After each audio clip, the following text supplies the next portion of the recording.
Hello students, आज हम contemporary south Asia का पार्ट 4 करेंगे। तो चलिए स्टार्ट करते हैं। The most salient and overwhelming of these conflicts is of course the one between India and Pakistan. तो वैसे तो काफ़ी सारी प्रॉब्लम्स थी, काफ़ी सारे टकराव थे साउथ एशिया में, दक्षिण एशिया में, पर उनमें से जो मेजर था वो था भारत और पाकिस्तान के बीच में। सून आफ्टर द पार्टीशंस, यानी कि बंटवारे के तुरंत बाद भारत और पाकिस्तान का जो बंटवारा हुआ था, the two countries got embroiled in a conflict over the fate of Kashmir. दोनों के दोनों देश आपस में टकरा गए या टकराव हो गया कश्मीर को लेकर के। The Pakistani government claim that Kashmir belong to it. Pakistani सरकार का दावा था कि कश्मीर उसका है, और भारत का ये कहना था कि जो कश्मीर है वो भारत का अटूट और अभिन्न हिस्सा है। Wars between India and Pakistan in 1947 and 65 failed to settle the matter। अब दो लड़ाइयाँ भी हुई पाकिस्तान और इंडिया के बीच में 47, 48 और 65 में, पर ये बेनतीजा रही, यानी कि इनका कोई मतलब कश्मीर का कोई सॉल्यूशन नहीं हो सका। The 1947-48 war resulted in the division of the province into Pakistan occupied Kashmir and Indian province of Jammu and Kashmir divided by line of control. अब जो 47-48 की जो लड़ाई हुई भारत और पाकिस्तान के बीच में, उसका नतीजा ये हुआ कि कश्मीर के दो टुकड़े हो गए, एक तो पाक अधिकृत कश्मीर और दूसरा इंडिया की साइड वाला कश्मीर, ठीक है। और इन दोनों को यानी कि पीओके और Indian province of Jammu Kashmir को डिवाइड कर रही थी लाइन ऑफ कंट्रोल, यानी कि नियंत्रण रेखा। इन 1971 इंडिया वोन ए decisive war against Pakistan, but the Kashmir issue remained unsettled. 1971 में इंडिया ने जो युद्ध हुआ इंडिया पाकिस्तान के बीच में, उसमें भी इंडिया ने जो है फतेह हासिल की, जीत हासिल की, पर कश्मीर का जो इशू था, कश्मीर का जो मुद्दा वो था, वो उसका कोई सॉल्यूशन, ठीक है, हल नहीं निकला। India's conflict with Pakistan is also over strategic issues like the control of the Siachen glacier and over acquisition of arms. Bharat का जो टकराव है पाकिस्तान के साथ वो और मुद्दों पे भी है, जैसे कि सियाचिन जो ग्लेशियर है, क्योंकि सियाचिन ग्लेशियर की लोकेशन इतनी अच्छी है कि यहाँ से चाइना और पाकिस्तान दोनों पे ही अच्छे से नज़र रखी जा सकती है, ठीक है। और दूसरा और जो हथियारों की खरीद को लेकर के, तो ये मुद्दे भी हैं जहाँ पे इनका टकराव होता रहता है भारत और पाकिस्तान का। The arms race between the two countries assumed a new character with both states acquiring nuclear weapons and missiles to deliver such arms against each other in the 1990s। तो दोनों देशों के बीच में जो है हथियारों को लेकर के होड़ हो गई, ठीक है, और दोनों ही देशों ने जो है बाद में चल करके न्यूक्लियर वेपन्स और मिसाइल्स जो है वो भी डेवलप कर ली अच्छी, ठीक है। In 1998 India conducted nuclear explosion इन पोखरण। 1998 में इंडिया ने जो परमाणु विस्फोट कर दिए पोखरण में, राजस्थान में, ठीक है। Pakistan responded within a few days by carrying out nuclear test in Chagai hills. और पाकिस्तान ने भी कुछ दिनों बाद जो है न्यूक्लियर एक्सप्लोजन कर दिए उसके बलूचिस्तान वाले एरिया में, जिसका नाम है चगाई हिल्स, ठीक है। तो कहीं ना कहीं दोनों देशों के बीच में होड़ हो रही है, नहीं हो रही है, कि कौन ज़्यादा हथियार या कौन ज़्यादा न्यूक्लियर वेपन जो है डेवलप करे। Since then, India and Pakistan seem to have built a military relationship in which the possibility of a direct and full-scale war has declined। उसके बाद से मतलब दोनों ही न्यूक्लियर पावर हो गई, और जब से ही दोनों देशों के बीच में इस बात के बहुत ही कम चांसेस हैं कि दोनों के बीच में सीधा जो है डायरेक्ट युद्ध हो जाए, क्योंकि दोनों परमाणु संपन्न देश हैं। कहीं ना कहीं ये एक दूसरे को फुल स्केल वॉर करने से रोकता है। But both the governments continue to be suspicious of each other. पर फिर भी दोनों के दोनों जो सरकारें हैं, भारत पाकिस्तान और पाकिस्तान भारत से, संदेह की स्थिति में रहते हैं कि कब कौन क्या कर दे, कुछ नहीं पता। The Indian government has blamed the Pakistani government for using a strategy of low key violence by helping the Kashmiri militants with arm training, money and protection to carry out terrorist strikes against India. अब भारत जो है ये मानता है, भारत का मानना ये है कि जो पाकिस्तानी सरकार है, पाकिस्तान की जो गवर्नमेंट है वो क्या कर रही है, कश्मीर के अंदर हिंसा को भड़का रही है, वहाँ पे लोगों को यानी कि आतंकवादी बना रही है, मिलिटेंट बना रही है, आम लोगों को बेरोजगार लोगों को उनको हथियार दे रही है, उनको ट्रेनिंग दे रही है, प्रशिक्षण दे रही है, उनको पैसा दे रही है, ठीक है, और उनको प्रोटेक्शन भी प्रोवाइड कर रही है और उनको उकसा रही है क्या करने के लिए कि इंडिया पे जो है आतंकवादी हमले करो, ठीक है, ये भारत सरकार का दावा है। The Indian government also believes that Pakistan has aided the pro Khalistani militants with arms and ammunition during the period 1885 से 1995। इसके अलावा भारत सरकार का ये भी मानना है कि जो पाकिस्तानी सरकार जो है या पाकिस्तान जो है जो खालिस्तानी आतंकवादी हैं, ठीक है, उनको जो है हथियार भी दे रही है, उनको गोला बारूद भी दे रही है, किस समय में 1985 से 1995 के बीच में, ठीक है। It's spy agency inter service intelligence, Pakistan की जो खुफिया एजेंसी है, स्पाई एजेंसी है, जो कि जिसका पूरा नाम है inter service intelligence ISI, is alleged to be involved in various anti Indian campaigns in India's north east. ये जो है कई सारे ऐसी चीज़ों में इन्वॉल्व है, शामिल है, जैसे कि ISI क्या कर रही है कि जो भारत का जो उत्तर पूर्वी हिस्सा है, ठीक है, उसमें जो है एंटी इंडिया कैंपेन्स यानी कि भारत विरोधी जो है काम करवा रही है, ठीक है, वहाँ के लोगों से, operating secretly through Bangladesh and Nepal. और ये ISI कहाँ से ऑपरेट कर रही है, कहाँ से काम कर रही है, बांग्लादेश और नेपाल में रह करके, और नॉर्थ ईस्ट में इंडिया के जो है जो लोगों को भड़का रही है इंडिया के खिलाफ। The government of Pakistan in turn blames the Indian government and its security agencies for fomenting trouble in the provinces of Sindh and Baluchistan. अब इंडिया के बाद जो है पाकिस्तान भी इंडिया को ब्लेम करता है, ठीक है, इल्ज़ाम लगाता है इंडिया पे कि जो भारत सरकार है वो भी जो है उस भारत सरकार की जो खुफिया तंत्र है या सिक्योरिटी एजेंसीज हैं वो भी जो बलूचिस्तान और सिंध के जो प्रांत हैं पाकिस्तान के, ठीक है, उनमें जो है लोगों को भड़का रही है पाकिस्तान की सरकार के खिलाफ, पाकिस्तान के खिलाफ, ठीक है। तो आपस में दोनों जो है दोनों के इश्यूज़ हैं, आपस में दोनों एक दूसरे पर ब्लेम करते हैं। India and Pakistan also have had problems over the sharing of river waters. इसके अलावा भारत और पाकिस्तान की एक और प्रॉब्लम है जो कि नदी के जल बंटवारे को लेकर के है। Until 1960s, there were locked in fierce argument over the use of rivers of Indus Basin। 1960 तक दोनों के बीच में बहुत ज़बरदस्त टकराव था या बहस थी कि कौन कितना पानी जो है इस्तेमाल करेगा सिंधु नदी का, ठीक है, या सिंधु नदी का और इसकी जो सहायक नदियाँ हैं उसका। Eventually in 1960 with the help of world bank, India and Pakistan signed the Indus water treaty which has survived to this day in spite of various military conflicts in which the two countries have been involved। अब ये जो Indus water treaty हुई थी 1960 में जो किसकी मदद से हुई थी, वर्ल्ड बैंक यानी कि विश्व बैंक ने इसमें मध्यस्थता की भूमिका निभाई थी और उन्होंने ये ट्रीटी करवाई थी, ठीक है, इन्होंने ये साइन की और ये ट्रीटी आज तक बिल्कुल कायम है, इसके बावजूद भी कि इतने सारे युद्ध जो है भारत और पाकिस्तान में के बीच में हो चुके हैं, जैसे कारगिल हो गया, 1972 की वॉर हो गई, उसके बाद 1965 की वॉर हो गई, इसके बावजूद भी ये भी कायम है और दोनों देश इसका पालन कर रहे हैं, सिंधु ये इंडस वाटर ट्रीटी का। There are still some minor differences about the interpretation of Indus water treaty and the use of river waters. पर इंडस वाटर ट्रीटी को लेकर के दोनों जो देश हैं कहीं ना कहीं अपनी अपनी तरीके से जो है इसकी इंटरप्रिटेशन यानी कि व्याख्या करते हैं, तो व्याख्या को लेकर के जो है कुछ मतभेद हैं दोनों देशों के बीच में। The two countries are not in agreement over the demarcation line in Sir Creek in the Rann of Kutch. इसके अलावा दोनों देशों के बीच में जो सर क्रीक एरिया है कच्छ के रण में यानी कि गुजरात में, वहाँ पे जो बाउंड्री है इंडिया और पाकिस्तान के बीच में, उसको लेकर भी दोनों देशों के बीच में मतभेद हैं, ठीक है, सर क्रीक को लेकर के।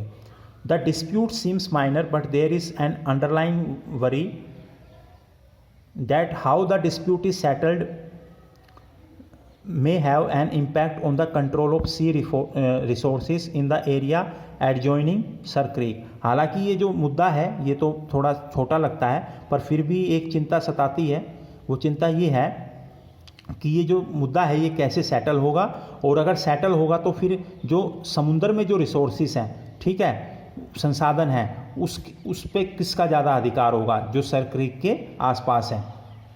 India and Pakistan are holding negotiations on all this issues. Bharat और पाकिस्तान सरकार अभी इन सभी मुद्दों पे जो है बातचीत जो है वो कर रही है। होप कि ये जो जितने भी प्रॉब्लम्स हैं, चाहे सर क्रीक की है, चाहे वो नॉर्थ ईस्ट की है, चाहे वो इंडस वाटर ट्रीटी की हो, चाहे वो कश्मीर की हो, ये जल्दी से सॉल्व हो जाए। India and it's neighbours, Bharat और उसके पड़ोसी। तो देख लेते हैं भारत और उसके पड़ोसियों के बारे में भी। ठीक है, पाकिस्तान का तो देख ही लिया हमने। The government of India and Bangladesh have had differences over several issues including the sharing of Ganga and Brahmaputra river waters. अब बात करते हैं बांग्लादेश और भारत की, इनके भी मतभेद हैं। भारत और बांग्लादेश में जो मतभेद हैं वो भी काफ़ी मुद्दों को लेकर के हैं, जिनमें से एक है गंगा और ब्रह्मपुत्र का नदी के जल बंटवारे को लेकर के। ठीक है, the Indian government has been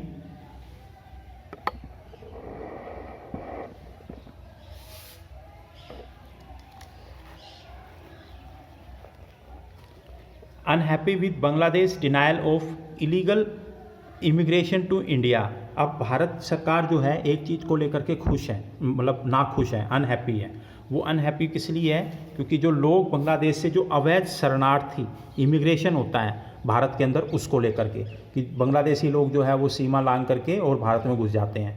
it supports for anti Indian Islamic fundamentalist groups. और इसके अलावा बांग्लादेश में रह रहे जो भारत के खिलाफ जो इस्लामिक फंडामेंटलिस्ट ग्रुप्स हैं, कट्टरवादी जो संगठन हैं इस्लाम के, उनको जो प्रोटेक्शन या उनको जो पनाह दे रखी है बांग्लादेश में, उसके खिलाफ है India. Bangladesh refusal to allow Indian troops to move through its territory to north eastern India. इसके अलावा एक रास्ता, बहुत ही शॉर्ट रास्ता जाता है बंगाल से होते हुए बांग्लादेश से नॉर्थ ईस्ट को। ठीक है, उस रास्ते का भी इंडिया को बांग्लादेश जो है वो यूज़ नहीं करने देता, क्योंकि उस रास्ते से बहुत आसानी से इंडिया जो है नॉर्थ ईस्ट में के जो स्टेट है उनमें आसानी से पहुंच सकता है। तो इसको लेकर भी मतभेद है। अगर बांग्लादेश ये अलाउ कर दे तो बहुत फ़ायदा होगा इंडिया को। ठीक है, and its decision not to export natural gas to India और allow Myanmar to do so through Bangladesh territory. इसके अलावा बांग्लादेश जो है भारत को गैस नहीं दे रहा है, एक्सपोर्ट नहीं कर रहा। ठीक है, और ना ही म्यांमार को करने दे रहा, क्योंकि जो पाइपलाइन आएगी वो बांग्लादेश से होकर के आएगी। तो इसलिए भी मुद्दे, ये भी इश्यूज़ हैं इंडिया और बांग्लादेश के। Bangladeshi governments have felt that Indian government behaves like a regional Bali over the sharing of river waters. अब बांग्लादेशी सरकार को ये लगता है कि भारत इतना बड़ा देश है, भारत सरकार जो है हमें दबाना चाहती है और जो है प्रॉपर तरीके से नदी के जल बंटवारा नहीं कर रही है, क्योंकि जो क्षेत्र है साउथ एशिया उसमें सबसे बड़ी कंट्री तो इंडिया ही है। तो कहीं ना कहीं बांग्लादेश कहता है ये जो है दबाने की कोशिश करता है। Encouraging rebellion in the Chittagong hill tracts, trying to extract its natural resources and being unfair in trade. तो बांग्लादेश जो गवर्नमेंट है वो कहती है कि इसके अलावा जो है इंडिया जो है बांग्लादेश की जो नेचुरल गैस है उसको भी हथियाना चाहता है, और ट्रेड जो व्यापार होता है भारत और बांग्लादेश का उसमें भी अनफेयर मतलब चीटिंग करता है इंडिया। तो ये बांग्लादेश की शिकायतें हैं ट्रेड को लेकर, नेचुरल गैस को लेकर के, रिवर वाटर के शेयरिंग को लेकर के। ठीक है, ये the two countries could not resolve their boundary dispute for a long while. इसके अलावा जो दोनों देशों के बीच में जो बाउंड्री डिस्प्यूट है वो भी काफ़ी सालों से जो है सुलझे नहीं है। हालांकि मोदी गवर्नमेंट ने सुलझा दिए हैं। ठीक है, कोई छोटा मोटा रह गया होगा तो रह गया होगा, अदरवाइज सब सुलझ गया है boundary dispute. Despite there differences India and Bangladesh do cooperate on many issues. इतने मुद्दों के बावजूद भी भारत और बांग्लादेश काफ़ी मुद्दों पर जो है वो कोऑपरेट यानी कि मतलब सहयोग करते हैं। Economic relations have improved considerably in the last 20 years. पिछले 20 सालों में जो आर्थिक जो संबंध हैं वो दोनों देशों के बीच में बहुत ही ज़्यादा सुधरे हैं। ठीक है, Bangladesh is a part of India's look east policy act east since 2014। तो बांग्लादेश जो है भारत की जो लुक ईस्ट पॉलिसी है उसका हिस्सा है 2014 से, मतलब काफ़ी पहले से। ठीक है, इसका नाम बदल करके एक्ट ईस्ट कर दिया गया 2014 से। Policy that want to links up with south east Asia via Myanmar. ये एक ऐसी पॉलिसी है जिसे कि म्यांमार के थ्रू जो है पूरे दक्षिण पूर्वी जो एशिया है उसको जोड़ा जाए। ठीक है, on disaster management and environmental issues the two states have cooperated regularly. इसके अलावा जो आपदा प्रबंधन है और जो एनवायरमेंट यानी कि पर्यावरण के मुद्दों पे दोनों देश जो है आपस में सहयोग कर रहे हैं लगातार। इन 2015 दे एक्सचेंज सर्टेन एनक्लेव्स। 2015 में उनके दोनों देशों के बीच में जो कुछ क्षेत्रों को लेकर के जो है अदला बदली हुई। Efforts are on to broaden the area of cooperation further by identify common threats and being more sensitive to each other needs. और प्रयास किए जा रहे हैं ताकि ज़्यादा से ज़्यादा क्षेत्रों में जो है सहयोग किया जा सके और जो दोनों देशों के लिए जो खतरे हैं, थ्रेट्स हैं, ठीक है, उन पे ज़्यादा से ज़्यादा सहयोग किया जाए और दोनों देशों को एक दूसरे की पसंद नापसंद के प्रति थोड़ा ज़्यादा संवेदनशील होने की भी ज़रूरत है। Nepal and India enjoy a very special relationship that has very few parallels in the world। India और नेपाल की जो संबंध है वो बहुत ही ज़बरदस्त है और शायद ऐसा संबंध देखने को कम ही मिलता है दुनिया में। A treaty between the two countries allow the citizens of the two countries to travel and to work in the other country without visa. अब दोनों के बीच में एक ऐसा समझौता है जिससे कि दोनों देशों में लोग जो है बिना किसी वीज़ा के, ठीक है, जो है आ जा सकते हैं और वहाँ पे रह भी सकते हैं और काम भी कर सकते हैं, यात्रा भी कर सकते हैं, काम भी कर सकते हैं। वीज़ा एंड पासपोर्ट्स, तो बिना पासपोर्ट के और वीज़ा के जो है इंडिया नेपाल के लोग आपस में आ जा सकते हैं, काम कर सकते हैं एक दूसरे के देश में। Despite this special relationship the governments of the two countries have had trade related disputes in the past. इतना अच्छा संबंध होते हुए भी जो है दोनों देशों के बीच में जो है व्यापार संबंधी जो समस्याएं या डिस्प्यूट रही हैं पास्ट में। The Indian government has often expressed displeasure at the warm relationship between Nepal and China. ठीक है, भारत की जो शिकायत है वो शिकायत ये है कि जो अच्छे संबंध जो हो रहे हैं नेपाल और चाइना को लेकर, आपस में नेपाल और चाइना के, उसको लेकर के भारत सरकार ज़्यादा खुश नहीं होती। And at the Nepal governments in action against anti Indian elements. इसके अलावा नेपाल में ऐसे जो गैर भारतीय जो तत्व हैं, ठीक है, उन पे नेपाल कोई भी एक्शन नहीं लेता, इसके ये भी भारत की शिकायत है। ठीक है, तो नेपाल में जो गैर भारतीय तत्व हैं उनके अगेंस्ट नेपाल को एक्शन लेना चाहिए, ये भारत चाहता है। Indian security agencies see the Maoist movement in Nepal as a growing security threat given the rise of Naxalite groups in various Indian states from Bihar in the north and to Andhra Pradesh in the south। इसके अलावा भारत की चिंता एक और है कि जो Maoist आंदोलन, माओवादी आंदोलन जो चल रहा है नेपाल में, ये कहीं ना कहीं भारत के लिए खतरा है। ठीक है, क्योंकि जो भारत में ये जो माओवादी हैं ये बिहार से लेकर के आंध्र प्रदेश तक जो है वो फैले हुए हैं। ठीक है, कहीं ना कहीं ये डेवलप विकसित हो रहे हैं माओवादी, बिहार से लेकर के उत्तर में और आंध्र प्रदेश तक साउथ में, तो ये खतरा है भारत के लिए। इंडिया चाहता है कि ये जो माओवादी आंदोलन है नेपाल में, इसको रोका जाए। Many leaders and citizens in Nepal think that the Indian government interferes in its internal affairs. काफ़ी जो नेता हैं नेपाल में और जो नागरिक हैं नेपाल के, वो सोचते हैं कि जो भारतीय सरकार है वो कहीं ना कहीं नेपाल के आंदरूनिक जो मामले हैं उनमें हस्तक्षेप करती है। Has designs on it's river waters and hydro electricity, और जो नेपाल से जो नदियां हैं उसका जो पानी है उसको हथियाना चाहता है भारत। इसके अलावा जो बिजली बन रही है नेपाल में उसको भी भारत अपने फ़ायदे के लिए इस्तेमाल करना चाहता है। ये नेपाल के सरकार या नेताओं या फिर लोगों की शिकायत है। And prevents Nepal a land locked country from getting easier access to the sea through Indian territory. इसके अलावा नेपाल का एक और जो इल्ज़ाम ये है कि क्योंकि नेपाल चारों तरफ जो है ज़मीन से घिरा हुआ है, तो भारत जो है नेपाल को रोक रहा है और उसको आसानी से जो है एक्सेस नहीं देता समुंदर तक, ताकि नेपाल भी इजीली ट्रेड कर सके। ठीक है, nevertheless Indo Nepal relations are fairly stable and peaceful. फिर भी भारत और नेपाल के जो रिश्ते हैं वो अच्छे हैं, स्थिर हैं और शांति प्रिय हैं। Despite differences, trade, scientific cooperation, common natural resources, electricity generation and interlocking water management grids hold the two countries together. इसके बावजूद, इतने सारे डिफरेंसेस होने के बाद भी कहीं ना कहीं व्यापार, जो वैज्ञानिक सहयोग है और कॉमन जो सामान्य प्राकृतिक संसाधन हैं, जो बिजली का जनरेशन है, इलेक्ट्रिसिटी जनरेशन है, और जो वाटर मैनेजमेंट है, कहीं ना कहीं दोनों देश जो हैं को होल्ड करके रखता है, दोनों देशों को साथ रखते हैं ये सारी की सारी चीज़ें। There is a hope that the consolidation of democracy in Nepal will lead to improvement in the ties between the two countries. और ये आशा की जाती है कि जैसे जैसे प्रजातंत्र नेपाल के अंदर और भी गहरा होता जाएगा, वैसे वैसे दोनों देशों के बीच में संबंध मधुर होते जाएंगे। ठीक है, पर प्रॉब्लम है अभी जैसे जो डेवलपमेंट हो रहे हैं उसमें हमने देखा है कि चाइना जो नेपाल है वो चाइना की तरफ ज़्यादा जा रहा है, और अभी जो है नेपाल में एंटी इंडियन सेंटीमेंट्स जो है अपने चरम पे हैं, यानी कि नेपाल अब भारत को उतना पसंद नहीं कर रहा है। आज की वीडियो में इतना ही। Thank you very much.